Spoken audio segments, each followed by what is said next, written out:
點，梁劍虹主持。歡迎收聽每天愛你多一點，我係節目主持梁劍虹 Rochelle。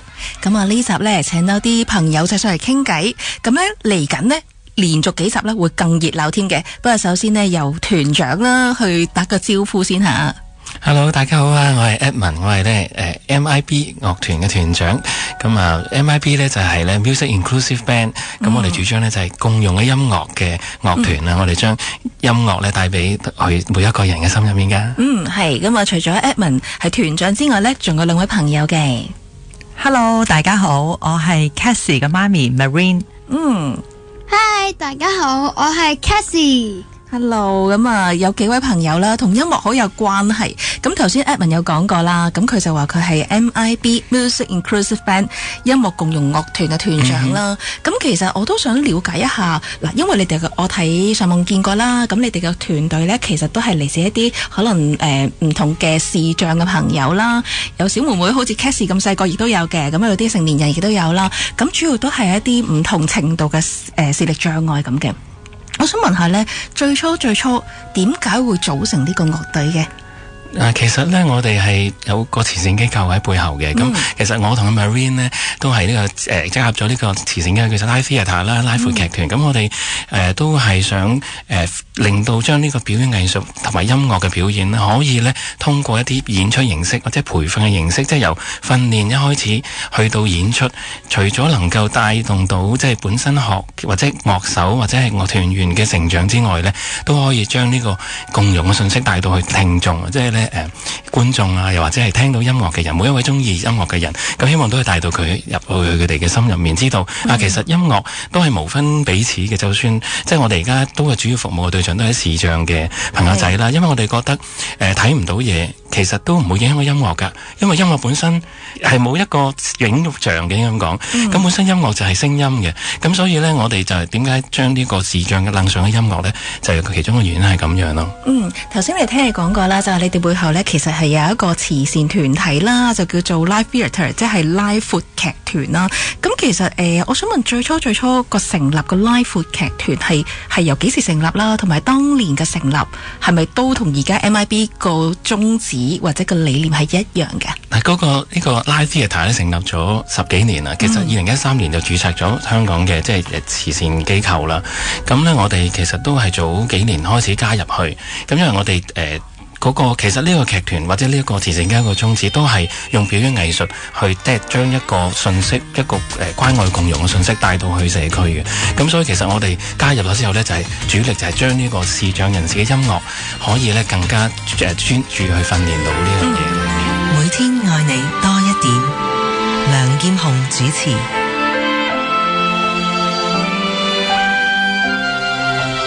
咁跟住咧就漸又組成咗 MIB。係啦 ，MIB 呢個樂隊咧，其實都講緊係2019年啊，都即係六年前都成立啦。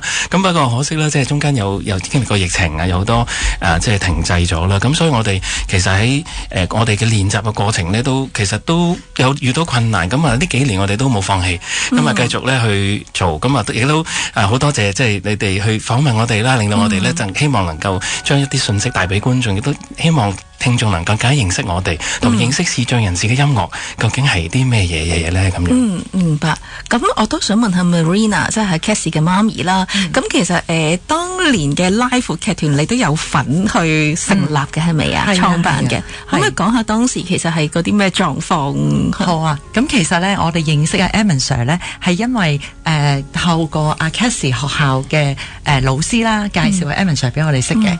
咁我就同老師講，我就話阿 Cassie 咧好想學音樂，即係因為佢咧其實由細至大咧，佢隻眼睛都唔好啦，但係佢隻耳咧就比較靈，咁佢就好中意音樂，咁佢自己咧就成日咧喺度自彈自唱，亂咁唱咁樣啦。咁我就話真係想咧正統啲俾佢哋學下，咁我哋咧就真係好彩就遇到 Edmond 啦。咁 Edmond 咧係真係好好啦，咁佢除咗係教佢彈琴啦、打鼓啦、唱歌啦，咁而家咧仲教埋佢咧 music production，即係教埋佢咧可以即係可以創作一啲歌出嚟啊咁樣咯。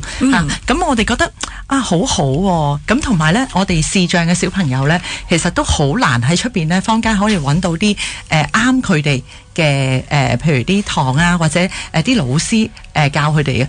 咁我哋就覺得不如我哋可唔可以或者係組成我哋係一個機構，或者係可以幫翻我哋心光第時可能畢咗業嘅學生啊，或者係而家即係讀緊心光嘅小朋友咁樣咯。明白。即係當時 Cassie 都係讀緊心光文學校，咁跟住就發現到原來佢喺音樂方面幾有天分㗎喎，或者佢好大嘅興趣咁樣。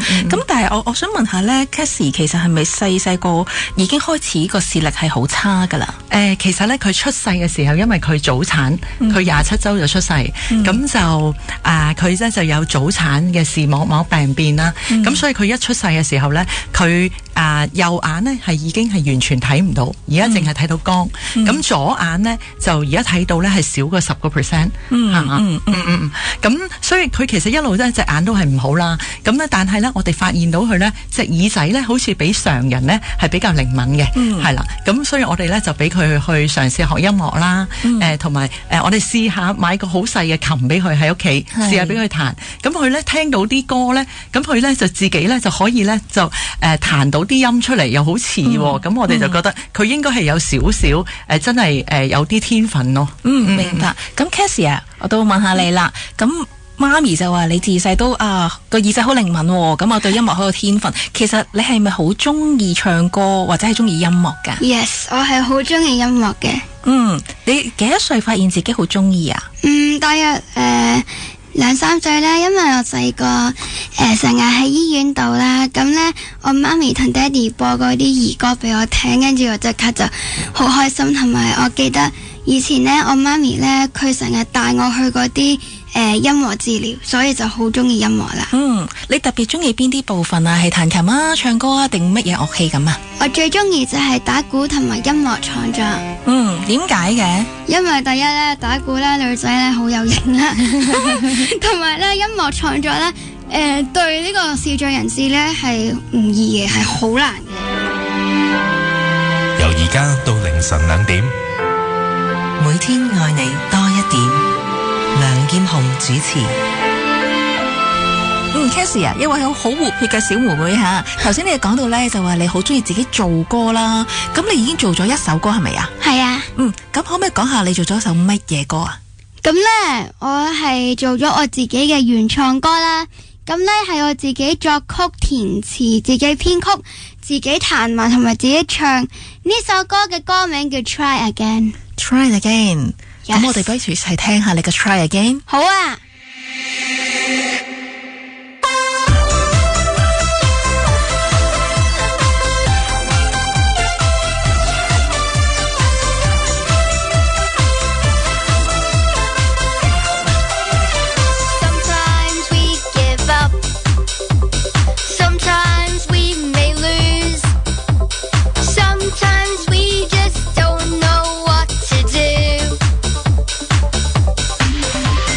Sometimes we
do. Sometimes we feel sad. We all make mistakes. Whatever you do, just try and not give up. We stand back up and move along, so we are not giving up and we're doing more. We stand back up and move along, and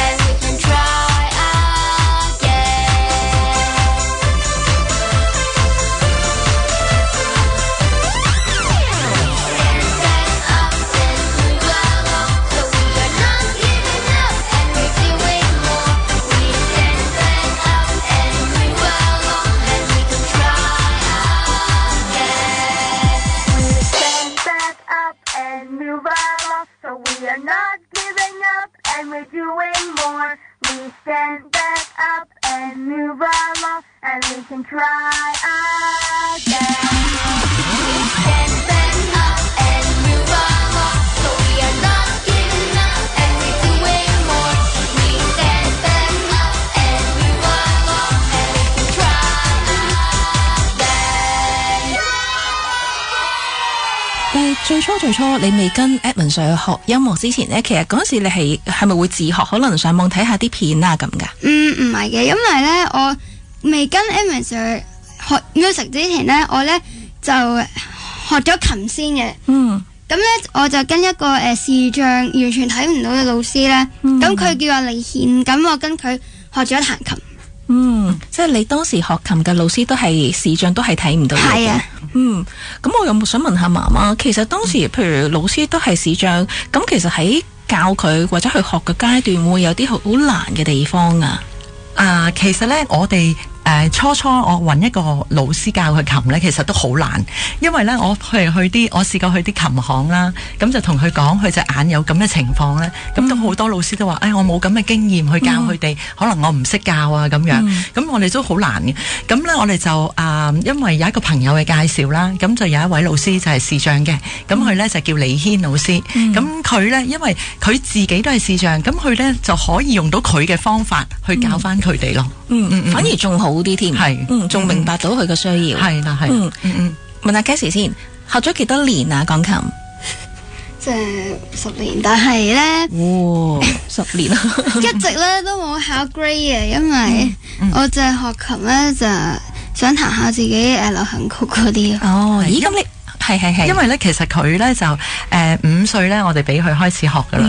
咁但係咧，佢以前咧就成日都喺醫院嘅，係啦。咁佢大部分咧都喺醫院度過。咁咧其實翻學之前啦，翻學咧其實都好少。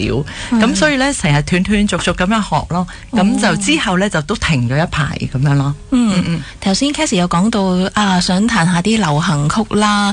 咁你最中意係啲乜嘢歌或者咩類別？有冇追下啲咩星咁樣啊？我中意 Taylor Swift。Taylor Swift， 咁你要成日唱佢啲歌咯。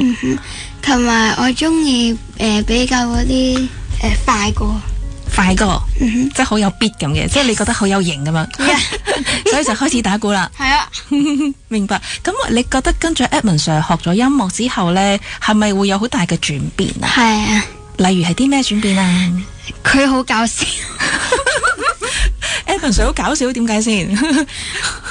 佢咧成日講笑話。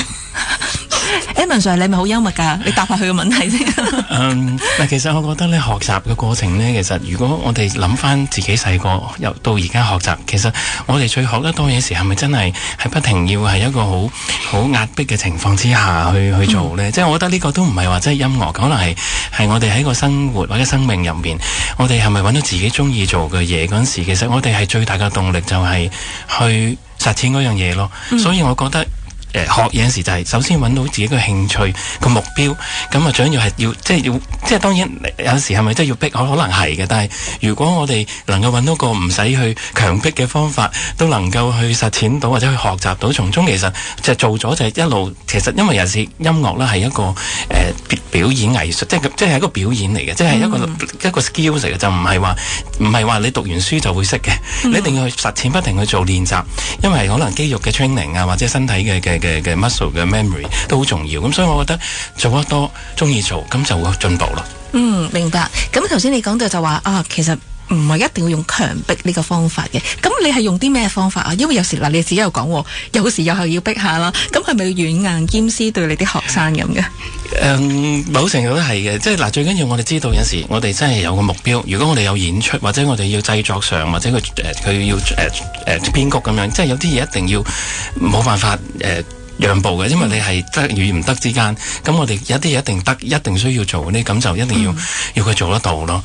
但係譬如佢可能嘅揸鼓棍嘅手勢啊，咁雖然佢睇唔到啦，成日就要咧要教佢點樣去揸鼓棍啊，個姿勢點樣啊，摸寒背啊，攣起個身啊，咁有啲嘢咁要話佢聽啦。嗱，好多人係好難到嘅，笑緊啊，咁咧可能係會縮低啊，打就會爛咗。咁但係咧，其實最緊要就係要提佢唔好睇嘅，咁樣唔靚噶，或者係咧咁樣咧好容易打都攰㗎，咁其實可能要揾啲第二啲方法咯。咁你話係咪氹住佢？咁我又有少少成分嘅。咁但係我覺得如果能夠佢覺得自己係真係咁樣有型啲，咁佢咪會去做得到咯。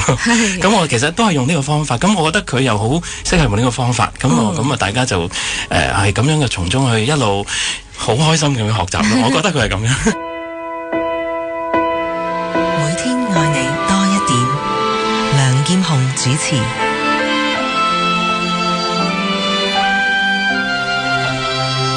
10年啦，或者呢段幾年間啦，都見你都係喺好多唔同嘅視障嘅界別裏邊去幫佢哋一齊去做音樂啦。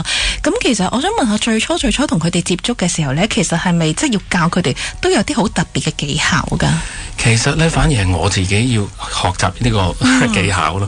其實都唔好話技巧，其實係要個出發點要諗下究竟如果我睇唔到嘢嘅時間，我應該係點樣去做到一啲嘢呢？或者係要去學習或者要教到一啲嘢呢？咁反而我諗翻轉頭，點解我會走咗呢個界別呢？就因為我細個嗰時咧，咁我經常呢就係彈琴嗰時咧，我會閂燈，即係我夜晚黑熄晒燈，咁完全係摸黑咁樣去摸個琴鍵。咁我自己我諗有大概有半年至1年時間，我晚晚係幾個鐘頭去做呢樣嘢。咁所以我就而家好多時我就係當自己係睇唔到嘢咁樣啦。咁我都係眯埋眼啊，唱歌啊，就算係彈琴啦，我都係眯埋眼。即係你細個你好中意彈琴，而當時其實你就喺彈琴嘅時候呢，你就直頭熄埋燈咁樣樣，就係你自細已經中意呢種感覺係咪啊？我係中意個音樂帶俾我嘅感覺，同埋我講咗熄咗燈，即係唔使睇譜。咁我嗰人就係叫做即係如果講笑啲係離譜嘅人士啦。咁我就即係我係唔中意跟住譜去彈。咁所以我覺得揾到自己一個方法去，即係唔係話我要去彈琴要去達到一個咩級數啊，或者點樣？我係純粹係將音樂能夠喺我生命入面做一個調劑啊，或者係一個興趣啊、陶冶性情啊，或者抒發情懷嘅一個途徑啦。咁我咁樣諗法呢，咁可能就會自己就會去，反而做練彈琴彈得多過以前學琴嘅時候。其實你幾多歲開始彈琴啊？我8歲開始學電子琴，咁我冇學過鋼琴嘅，咁我學咗5年度啦，跟住我就覺得我都唔中意嘅，咁但係直到我唔學第2日開始咧，我就好想去彈一啲唔係琴譜上嘅嘢。咁所以我而家同視障人士咧都有呢個共通點，因為佢哋睇唔到譜，咁所以我哋係通過真係實踐去創造音樂，但係就唔係經過譜5線譜，完全睇唔到啦。咁變咗揾到呢個共通點，我就覺得我同佢哋好接近，即係我都覺得自己係當係自己睇唔到嘢嘅人嘅一份子。係，即係其實你由細個開始咧，已經好似頭先你咁講咧，摸黑就直頭唔睇啲譜去彈咁啦，到而家咁多年都係咁樣嘅。如果我自己抒發情感嗰時就係，咁當然如果要對住電腦要製作啊，或者要編譜俾一啲即係睇到嘢嘅人咧，咁啊都需要睇嘅。明白。我想問翻阿 Marine 啦，咁其實頭先 Edmond 有提過你當年成立咗拉闊劇團啦，咁當時個成員有幾多人？係咪全部都係啲可能視障朋友或者視障朋友嘅家長去成立㗎？其實咧，我哋都初成立都唔係好多人嘅啫。其實都係 MIB 嗰度，大約係4-5個度啦。係啦。係咪全部都係視障朋友嘅圈子啊？即係大家嗰個目標都係一樣嘅，即係諗住去幫翻啲視障朋友啊，例如就係佢哋可能畢咗業之後有冇啲咩出路，或者其實音樂係咪幫到佢哋一啲嘅叫做疏解或者係治療咁樣樣呢？因為佢哋咧大部分咧都係深光學校即係出咗嚟嘅畢業生啦，係啦，咁有啲咧就已經係做緊嘢噶啦，係啦，咁我哋睇到咧，其實咧佢哋對音樂咧其實係好中意音樂啦，同埋佢好有天分喺音樂方面。咁但係咧，因為始終佢哋離開咗深光學校啦，咁佢哋咧就可能冇社會嘅支援啊咁樣，咁佢哋咧就冇能力再學音樂，或者佢哋冇乜機會再去表演。咁我哋 Edmond 就同我講啦，咁啊不如我哋可唔可以成立一個 NGO， 咁樣可以幫到佢哋，即係等佢哋有一個平台可以一齊學下音樂啊，或者可以表演啊咁樣咯。明白。咁但係我相信呢，頭先你講啦，有幾位嘅都係視障圈子裏嘅朋友啦，一齊成立啦，應該當中會遇到好多好得意嘢，但係同時間都可能遇到好多困難。不如我哋下一集翻嚟再繼續，或者我哋邀請埋 MIB 其他成員一齊下集再上嚟傾偈，好冇？好，好，下集繼續。